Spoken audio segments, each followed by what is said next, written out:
ସେମାନଙ୍କ ମଧ୍ୟରୁ 5 ଜଣ ନିର୍ବୁଦ୍ଧି ଓ 5 ଜଣ ସୁବୁଦ୍ଧି ଥିଲେ।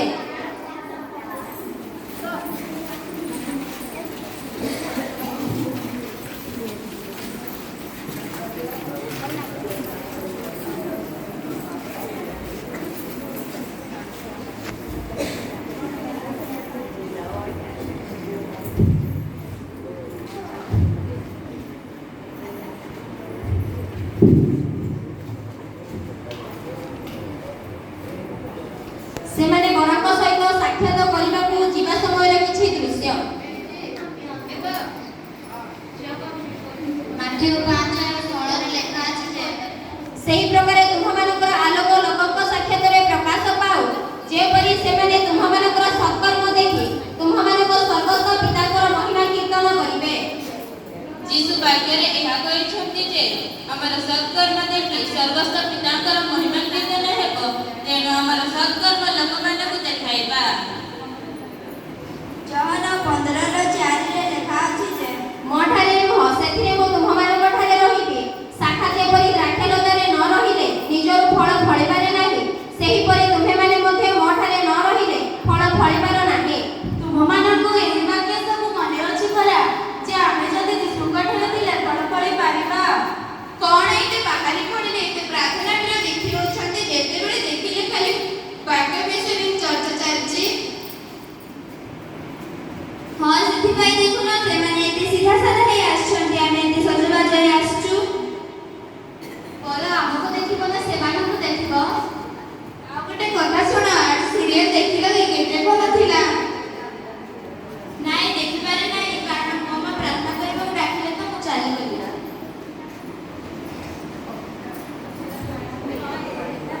ଚାଲ, ଏତେ ଆଜେବାଜେ କଥାବାର୍ତ୍ତା କଣ ପାଇଁ ହଉଛ? ବର ଆସିବେନି। ରୋମିଓ 12:2 ଲେଖା ଅଛି ଯେ ତୁମେମାନେ ଏହି ବର୍ତ୍ତମାନ ଯୁଗର ଅନୁରୂପୀ ହୁଅ ନାହିଁ, କିନ୍ତୁ ଯେପରି ତୁମେମାନେ ଈଶ୍ୱରଙ୍କର ଇଚ୍ଛା କଣ, ଅର୍ଥାତ୍ ଉତ୍ତମ, ସୁଗ୍ରାହ୍ୟ ଓ ଶୀତ ବିଷୟ କଣ, ଏହା ପରୀକ୍ଷା କରି ଜାଣିପାର। ଏଥିନିମନ୍ତେ ଆପଣ ଆପଣ ମନର ନୂତନୀକରଣ ଦ୍ୱାରା ପରିବର୍ତ୍ତିତ ହୁଅ।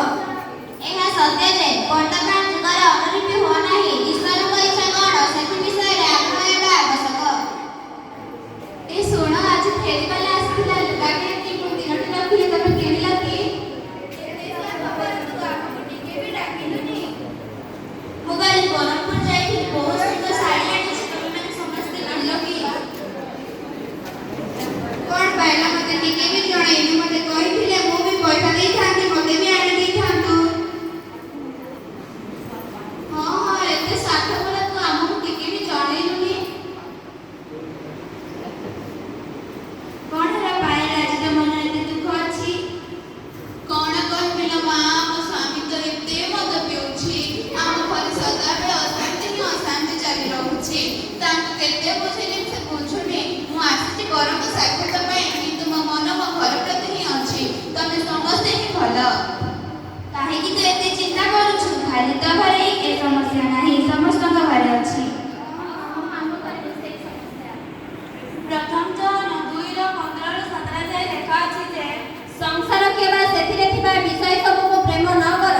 କେହି ଯଦି ସଂସାରକୁ ପ୍ରେମ କରେ, ପିତାଙ୍କ ପ୍ରେମ ତାହାଠାରେ ନାହିଁ। କାରଣ ଶାରୀରିକ ଅଭିଳାଷ, ଚକ୍ଷୁର ଅଭିଳାଷ ଓ ଲୌକିକ ଗର୍ବ, ସଂସାରରେ ଥିବା ଏହି ସମସ୍ତ ବିଷୟ ପିତାଙ୍କ ଠାରୁ ନୁହେଁ, ମାତ୍ର ସଂସାରରୁ ଉତ୍ପନ୍ନ ହୋଇଥାଏ। ଯେ ସଂସାରର ଅଭିଳାଷ ଗର୍ବରେ ଥାଏ, ତାଠାରେ ପିତାଙ୍କ ପ୍ରେମ ନାହିଁ, ମାତ୍ର ଯେ ଈଶ୍ୱରଙ୍କ ଇଚ୍ଛା ପାଳନ କରେ ସେ ନିତ୍ୟସ୍ଥାୟୀ। ଦେଖ କେତେ ସୁନ୍ଦର ହାର ପିନ୍ଧୁଛି, ନୂଆ ହାର କି?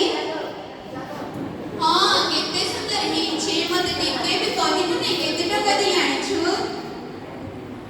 ହଁ, ମୁଁ କାଲି ବରହମପୁର ଯାଇଥିଲି, 4 ଲକ୍ଷ ଟଙ୍କା ଦେଇକି ଏ ହାର ଆଣିଛି। ଆମ ଘର ଲୋକ କେତେ ଗାଳି ଦେଲେ, କିନ୍ତୁ ମୁଁ ନେଇକି ଆସିଛି। ତମେମାନେ ତ ସମସ୍ତେ ଜାଣିଛ, ସୁନା ଗହଣା ମାନେ ମତେ ବହୁତ ପସନ୍ଦ। ସେହି ପିନ୍ଧିକି ଗହଣା ଆମେ ବି ତ ପିନ୍ଧୁଛୁ ନା, ଆମକୁ ବି ଟିକେ ପଚାର। ହଁ, ବେଶୀ ଦେଖେଇ ହଉଛି ନୂଆ ହାର ଆମେ ପିନ୍ଧିଛୁ ବୋଲି, ଆମେ ବି ତ ପିନ୍ଧିଛୁ ନା, ଖାଲି ତା ହାର ସୁନ୍ଦର ନୁହେଁ।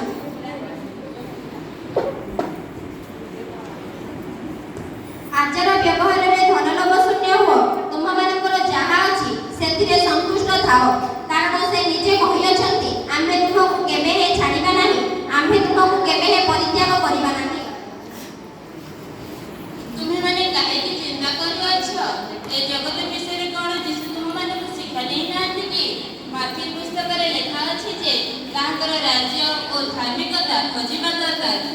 ସବୁଠୁ ଆଗକୁ ଈଶ୍ୱର ହିଁ ଦିଅନ୍ତି। କାରଣ ଯେଉଁମାନେ ଶାରୀରିକ ମନା ସେମାନେ ଶାରୀରିକ ବିଷୟରେ ମନୋଯୋଗ କରନ୍ତି, କିନ୍ତୁ ଯେଉଁମାନେ ଆତ୍ମିକ ମନା ସେମାନେ ଆତ୍ମିକ ବିଷୟରେ ମନୋଯୋଗ କରନ୍ତି। ବରଙ୍କର ଆସିବାର ବିଳମ୍ବ ହୁଅନ୍ତେ ଏପର୍ଯ୍ୟନ୍ତ ବର ଆସିନାହାନ୍ତି, ବର ଆସିବାର ବିଳମ୍ବ ହୁଅନ୍ତେ ଚାଲ ସମସ୍ତେ ଶୋଇପଡ଼ିବା।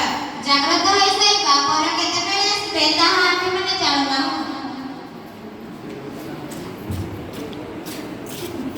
ସମସ୍ତେ ଢୁଳାଉ ଢୁଳାଉ ଶୋଇ ପଡ଼ିଲେ।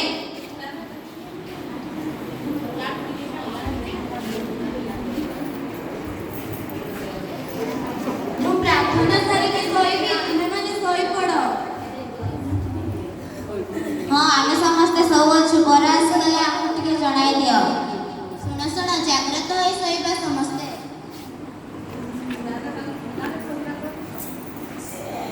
କିନ୍ତୁ ଅଧରାତ୍ରରେ ଏହି ଦେଖ ବର ତାଙ୍କ ସାଙ୍ଗରେ ସାକ୍ଷାତ କରିବାକୁ ବାହାର ଏପରି କୋଳାହଳ ହେଲା।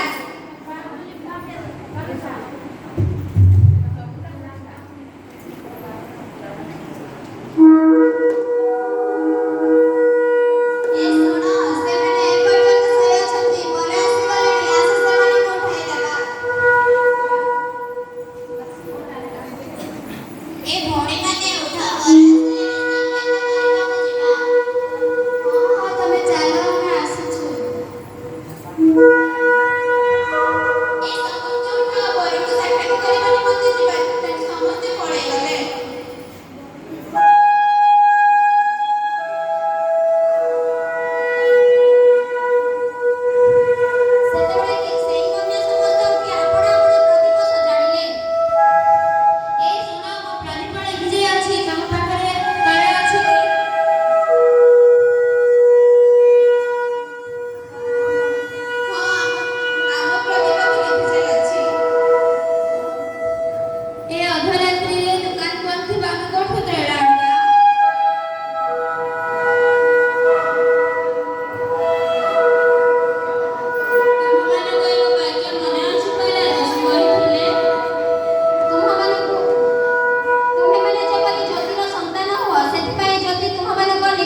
ଅଭିନୟ କରୁ କରୁ ଯଦି କୌଣସି ଭୁଲ ଅଛି ତାହେଲେ ଖ୍ରୀଷ୍ଟ ପ୍ରେମରେ କ୍ଷମା କରିବେ।